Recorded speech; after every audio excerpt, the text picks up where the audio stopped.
भाई लोगों को राम राम नमस्कार। एक बहुत छोटा सा वीडियो बस, लेकिन सबसे पहले आपसे रिक्वेस्ट है कि कृपया लाइक, शेयर, कमेंट, सब्सक्राइब ये करना मत भूलिए नहीं, प्लीज़ करिए, क्योंकि इसके चलते थोड़ा हौसला बना रहता है।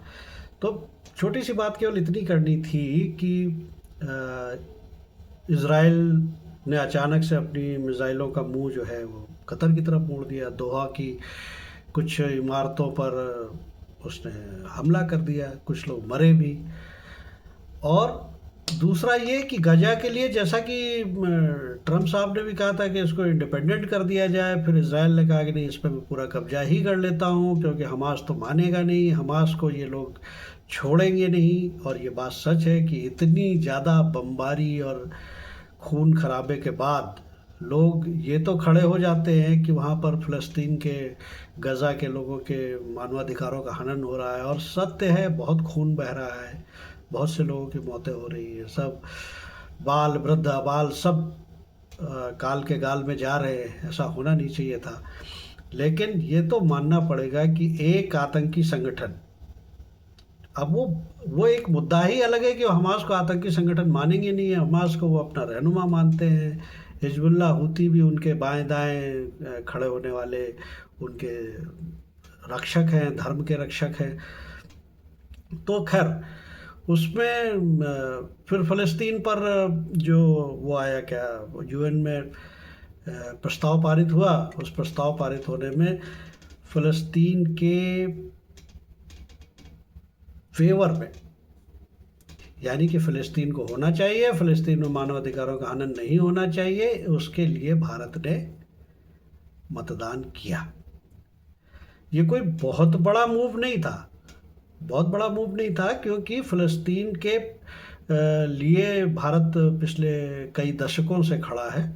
और ये पॉलिसी तो इंदिरा गांधी के समय पर बड़ी ज़ोरदार हो रही थी। जब यासिर अराफात नाम का गुंडा था, तब भी हम लोग फ़लस्तीन की तरफदारी करते थे। फ़लस्तीन को सबसे पहले मान्यता देने वालों में से भारत है, या शायद सबसे पहला ही है, जहाँ तक मुझे याद आता है। तो फ़लस्तीन के पक्ष में खड़े हैं।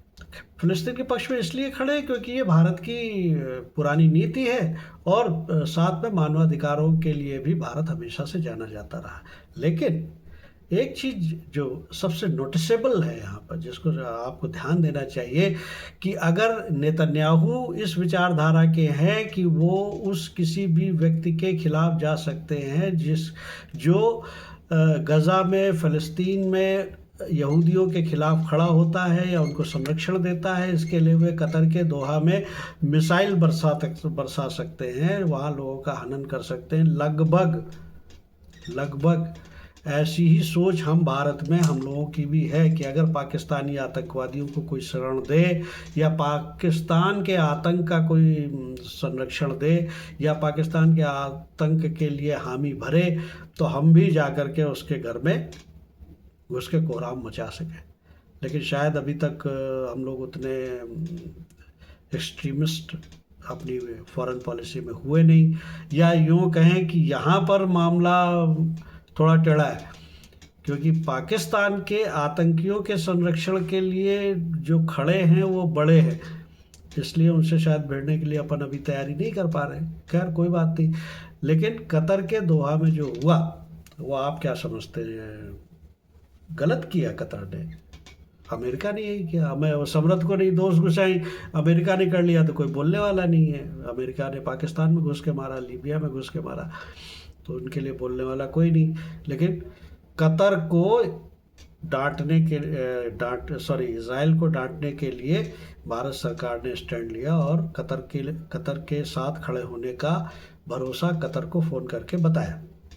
फिर साहब हमारा काम लगभग यहाँ ख़त्म हो गया, और उसके बाद चालू हुआ 50 इस्लामिक देशों के संगठन ने इज़राइल की भर्त्सना करते हुए इज़राइल के इस कृत्य के खिलाफ एक मीटिंग करने का निर्णय लिया। वो मीटिंग संपन्न हुई, और उस मीटिंग के साथ ही मुझे एक पुरानी बचपन की पढ़ी हुई कविता याद आ गई। याद है आपको भी याद होगी। एक बार की बात सभी चूहों ने मिलकर एक सभा की परेशान बिल्ली से होकर। तो भैया बिल्ली है इजराइल, उससे परेशान होकर के सबने सभा की। लेकिन जो अंत में निष्कर्ष था कि बिल्ली के गले में घंटी कौन बांधेगा, पाकिस्तान बाबू थोड़ी देर चिल्लाते रहे, उछले कूदे, लेकिन लोगों को अब उनकी औकात पता चल गई है। उनके न्यूक्लियर बम की साख अब ख़त्म हो चुकी है।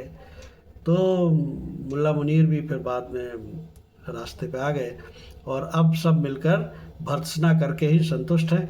इजराइल के खिलाफ फ़िलहाल कुछ नहीं कर पा रहे हैं और इजराइल अपने बदले पूरे करके रहेगा। और अगर शांति से जीना है तो टेबल पर आकर बात करनी पड़ेगी। ये मानना पड़ेगा कि न तुम मुझे छेड़ो न मैं तुम्हें छेड़ूं, मिलजुल कर रहें तो रहें। और फिर वही संदेश पूरे विश्व में जाना चाहिए कि भाई कोई काफिर है, कोई कुछ भी है, लेकिन ये विश्व है, यहाँ पर अलग अलग ताकतें हैं, लोगों की अलग अलग स्ट्रेंथ है, उनके साथ जीना सीखो, वरना ऐसे ही कुश्तियाँ चलती रहेंगी और मानवता का खून बहता रहेगा। नमस्कार, जय हिंद, प्रणाम।